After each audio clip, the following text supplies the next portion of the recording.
Today we will study about schools of criminology. Ma'am एक बार Good morning everyone. Today we will study about schools of criminology.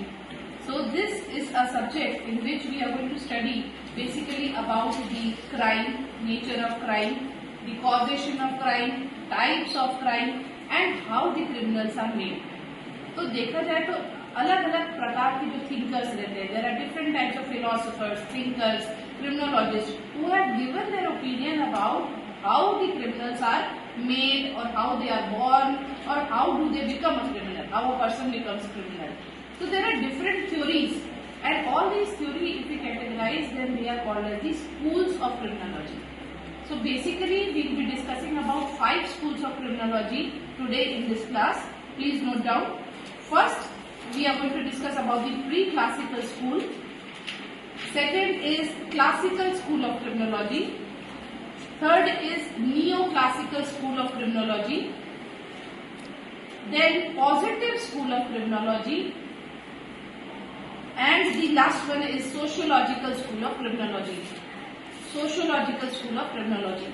Starting with the pre-classical school of criminology.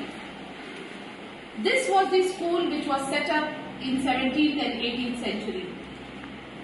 In this time, religion was at its peak. ये ऐसा समय हुआ करता था जब सिर्फ धर्म गुरुओं की बात होती थी, पोप जो होते थे चर्च के, उनकी बात को सोसाइटी मानता था और रिलीजन को सबसे ज्यादा महत्व दिया जाता था. जो धर्म गुरु कहते थे उसी प्रकार से समाज का संचालन होता था. तो यदि उनके द्वारा ये कहा जाता था कि जो व्यक्ति एक क्राइम करता है वो अपने मजबूरी के कारण क्राइम करता है, क्योंकि जो एक तीसरी दुनिया है, ये वाली दुनिया छोड़ के एक और एक पावर है, सुपर नेचुरल पावर, या जिसे हम कहते हैं दैवी शक्ति जिनके पास रहती है, वो कंट्रोल करते हैं मनुष्यों को, इंडिविजुअल्स को. और ये डेविल जो पावर है या सुपर नेचुरल पावर है, उसके कारण जो मनुष्य है वो क्राइम करता है. तो वो अपने फ्री विल से क्राइम नहीं करता है, सूझबूझ से क्राइम नहीं करता है, लेकिन एक डेविल के कारण, डेविल पावर के कारण क्राइम करता है. तो बेसिकली इसमें स्ट्रेस दिया गया सुपर नेचुरल पावर को in pre classical school. Then the important focus in this school was कि जो क्राइम कमिट होते हैं, है ना, उसमें कोई भी साइंटिफिक एक्सप्लेनेशन नहीं दिया गया.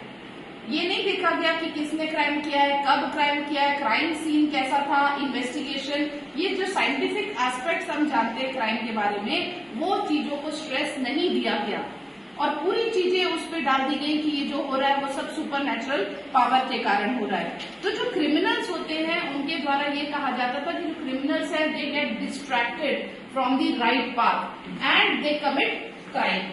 सो इसमें इनका ये मानना था कि जो क्रिमिनल है he loses the sense of morality, वो भूल जाता है क्या सही है क्या गलत है और वो क्राइम करता जाता है. और इनका ये मानना था इस स्कूल का कि यदि क्रिमिनल को आपको सुधारना है तो आपको उसको टॉर्चर करना होगा, पनिशमेंट देना होगा, और ये जो पनिशमेंट आप देंगे वो बहुत ही स्ट्रिक्ट नेचर का होना चाहिए.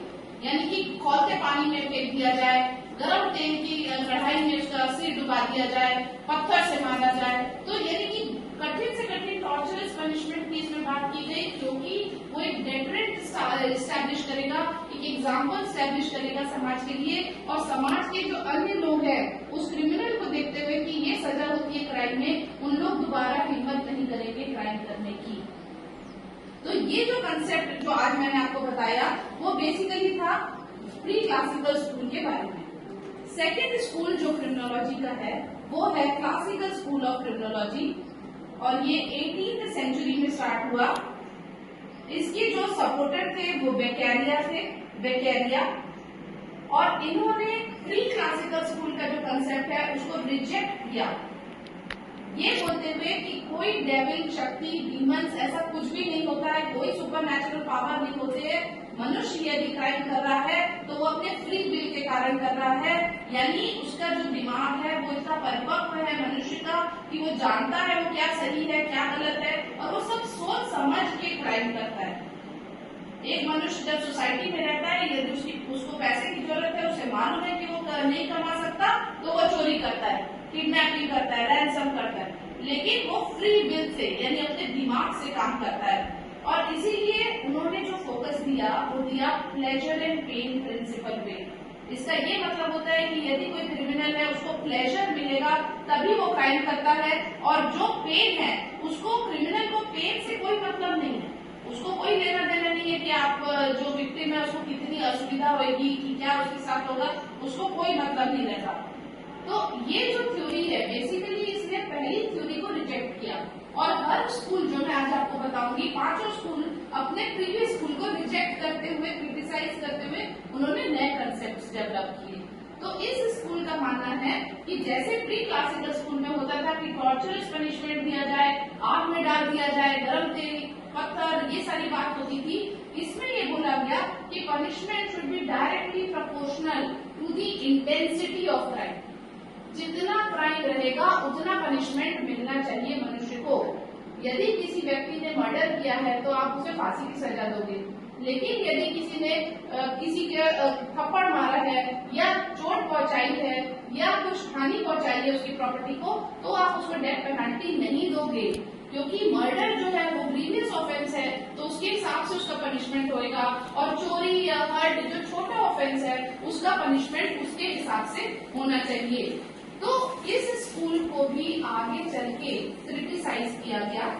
क्रिटिसिज्म के पॉइंट्स आप लोग नोट डाउन कर लीजिए। फर्स्ट, इस स्कूल ने फोकस किया सिर्फ क्राइम के ऊपर, और क्रिमिनल्स के ऊपर इन्होंने फोकस नहीं किया। इन्होंने इग्नोर किया जो क्रिमिनल्स है उनके इंडिविजुअल डिफरेंसेस को। इनके लिए सारे क्रिमिनल्स एक बराबर थे, चाहे वो फर्स्ट टाइम ऑफेंडर हो, प्रथम बार अपराध किया हुआ अपराधी, या फिर हैबिचुअल ऑफेंडर, आदतन अपराधी, दोनों में इन्होंने कोई डिफरेंशिएशन नहीं किया। तो इन दो जो पॉइंट्स है कि क्राइम को फोकस किया और क्रिमिनल्स को एक जैसे इन्होंने मान लिया, कोई डिफरेंस नहीं माना, उस पे इनका क्रिटिसिज्म हुआ, और इसके फलस्वरूप एक नई थ्योरी आई जिसको कहा गया neo classical school of criminology. Neo classical school of criminology जो है वो बेसिकली देखा जाए तो एक अपग्रेडेड वर्जन है क्लासिकल स्कूल का। It is an upgraded version of classical school and it focused on understanding the facts, circumstances and mental state of offender. एक मनुष्य की मेंटल स्टेट क्या होती है उस पर फोकस किया गया।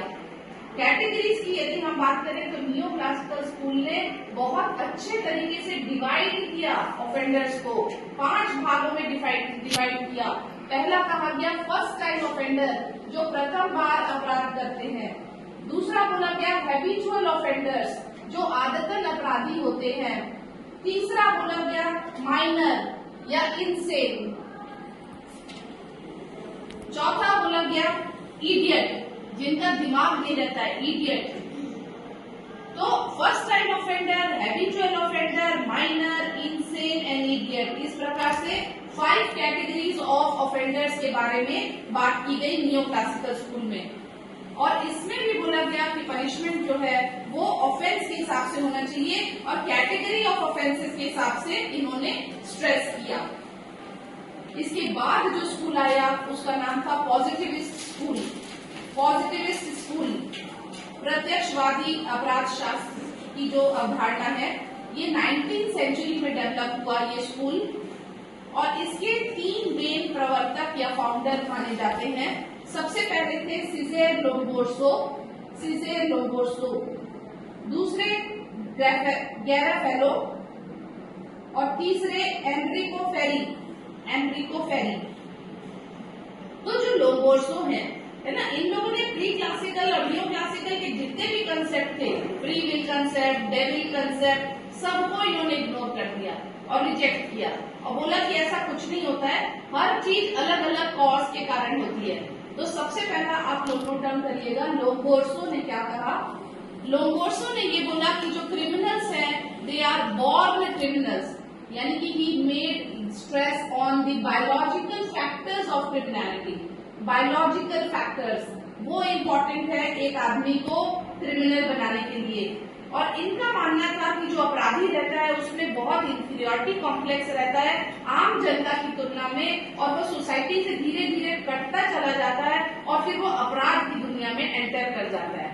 तो ये वाले जो इन्होंने फोकस किया वो ये कहा कि biological factor very important. And he divided criminals into three categories. He divided criminals into three categories. First, born. Second, insane. Third, criminals. born का मतलब होता है जो जेनेटिकली उनके में फीचर्स आते हैं, ठीक है, by birth the person is a criminal. Second concept है इनसेन, अनसाउंड माइंड का जो रहता है, वित्त चित्त व्यक्ति. और तीसरा उन्होंने बोला क्रिमिनॉइड्स, यानी इंफीरियरिटी कॉम्प्लेक्स इनमें इतना ज्यादा होता है अपने बायोलॉजिकल कैरेक्टरिस्टिक्स को लेके कि कोई आदमी है तो वो ये सोचता है कि मैं बहुत काला हूँ, मैं बहुत छोटा हूँ, मैं लंगड़ा हूँ, तो वो इंफीरियरिटी कॉम्प्लेक्स उसको एक क्राइम की दुनिया में ले जाता है. वो कंपेयर करता है अपने आप को दूसरों से और उसको वो चीज फिर एक अपराध के रूप में उसको लगने लग जाती है और फिर वो क्राइम करता है. सेकेंड जो थिंकर थे एनरिको फेरी, इन्होंने लोमोर्सो की थ्योरी को चैलेंज किया और रिजेक्ट किया, ये कहते हुए कि कोई बायोलॉजिकल कंसेप्ट नहीं है, कोई बायोलॉजिकल फैक्टर्स नहीं है. जो मेन फैक्टर है इनके हिसाब से वो थे बेसिकली जो रिस्पॉन्सिबल है वो है तीन factor, emotional, social and geographical. Emotional, social and geographical. जिस सोसाइटी में एक व्यक्ति रहता है और जिस इमोशंस के साथ उसके सर्कमस्टेंसेस कोरिलेट होते हैं, फैमिली के साथ कोरिलेट होते हैं, और जिस ज्योग्राफिकल सिचुएशन में वो है, किस बस्ती में रह रहा है, किस कॉलोनी में रह रहा है, उसके आसपास कौन लोग रह रहे हैं, वो सारा गवर्न करता है एक क्रिमिनल को. तो इन्होंने क्रिमिनल्स को 5 कैटेगरीज में डिवाइड किया. एनरिको फेरी 5 कैटेगरीज. फर्स्ट, बॉर्न क्रिमिनल्स जो जेनेटिकली क्रिमिनल्स होते हैं. सेकेंड, ओकेजनल क्रिमिनल्स, सर्कमस्टेंसेस के कारण जो क्रिमिनल बनते हैं. पैशनेट क्रिमिनल्स जिनमें डिजायर होती है, उस डिजायर को फुलफिल करने के लिए पैशन रहता है and they commit a crime. Fourth, insane criminal यानी अनसाउंड माइंड वाले जो व्यक्ति रहते हैं वो क्राइम कमिट करते हैं, तब वो इनसेन क्रिमिनल कहलाते हैं. फिफ्थ होता है हैबिचुअल क्रिमिनल, हैबिचुअल आदतन अपराधी, यानी वो एक बार क्राइम करते हैं, जेल जाते हैं, सजा भुगतते हैं, वापस बाहर आते हैं, फिर क्राइम करते हैं, फिर जेल जाते हैं, तो हैबिचुअल ऑफेंडर्स कहलाते हैं. तो 5 इन्होंने ऑफेंडर्स की कैटेगरी बताई. इसके बाद जो तीसरे प्रोपाउंडर माने जाते हैं पॉजिटिव स्कूल के, वो है रफेल गैरेफेलो. इन्होंने ऊपर के जो 2 प्रवर्तक थे उनकी थ्योरीज को रिजेक्ट किया और बोला कि कोई बायोलॉजिकल कंसेप्ट नहीं है, कोई इमोशनल सोशल कंसेप्ट नहीं है. जो बेसिकली यदि कुछ है तो वो है 4 कैटेगरीज ऑफ क्रिमिनल जो इन्होंने बताए, उसमें लिखेगा. फर्स्ट है endemic criminals, ENDEMIC, endemic criminals, यानी जो मर्डर कमिट करते हैं, एकदम घिनौने अपराध जो कमिट करते हैं, endemic criminals. Second, violent criminal, aggressive होते हैं, जो किसी की बात पे आके भड़क जाते हैं और एग्रेशन शो करते हैं. तीसरा हो गया criminals lacking in sanctity, criminals lacking in sentiment या सैंक्टिटी, यानी उनपे कोई भी लगाव नाम की चीज नहीं होती, इमोशंस नाम की चीज नहीं होती, वैसे क्रिमिनल्स. और चौथा हो गया लस्टफुल क्रिमिनल्स. लस्टफुल क्रिमिनल का मतलब होता है जो लोग crimes committing because of lust, for example rape commit करते हैं, मॉलेस्टेशन कमिट करते हैं, तो ऐसे क्रिमिनल्स को लस्टफुल क्रिमिनल कहते हैं. तो ये था पॉजिटिव स्कूल. अब हम आ जाते हैं लास्ट स्कूल में जिसका नाम है sociological school of criminology. Sociological school of criminology was developed in 20th century, and this says that all the previous schools, whatever factors they have discussed, is all wrong, and they rejected all the factors and gave major stress on the external factors which are responsible for a person to become criminal or for a person to commit crime. इन्होंने born concept, criminals are born के concept को reject किया और उन्होंने कहा कि social environment is the basic factor. एक बच्चा जिस सोशल इन्वायरमेंट में रहता है या एक व्यक्ति जिस सोशल इन्वायरमेंट में रहता है उसी को वो सीखता है, अपनाता है और फिर क्राइम करता है। तो social environment is very important and he said that criminal behaviour is learned and conditioned by social environment. Criminal behaviour is learned, सीखा जाता है criminal behaviour and conditioned by social environment. जिस सामाजिक स्थिति में आप रह रहे हैं, जो आपके घर का परिवेश है, यदि वहाँ पे बहुत सारे क्रिमिनल्स के साथ आपका उठना बैठना, बात करना, घूमना फिरना है, तो वो अच्छा बच्चा भी क्रिमिनल में कन्वर्ट हो जाएगा, क्योंकि उसकी मेंटेलिटी बदल जाएगी, उसकी सोचने का ढंग बदल जाएगा और वो सारे क्रिमिनल्स का जो एसोसिएशन है वो उसको इन्फ्लुएंस डालेगा और वो लास्ट में क्रिमिनल बन जाएगा। तो एसोसिएशन जो बोला जाता है, a person is known by the company he keeps, है ना, वही है कि एसोसिएशन का बहुत फर्क पड़ता है। और उन्होंने कहा कि मेजर कॉज जो है, एक हो गया बैड एसोसिएशन, सेकेंड उन्होंने कहा broken family environment. Broken family environment यानी कि जो घर है, कई घरों में बहुत माता पिताओं के बीच में लड़ाई झगड़ा होता है, कभी सौतेली माँ रहती है, कभी सौतेले पिता रहते हैं, कभी बच्चा सौतेला रहता है।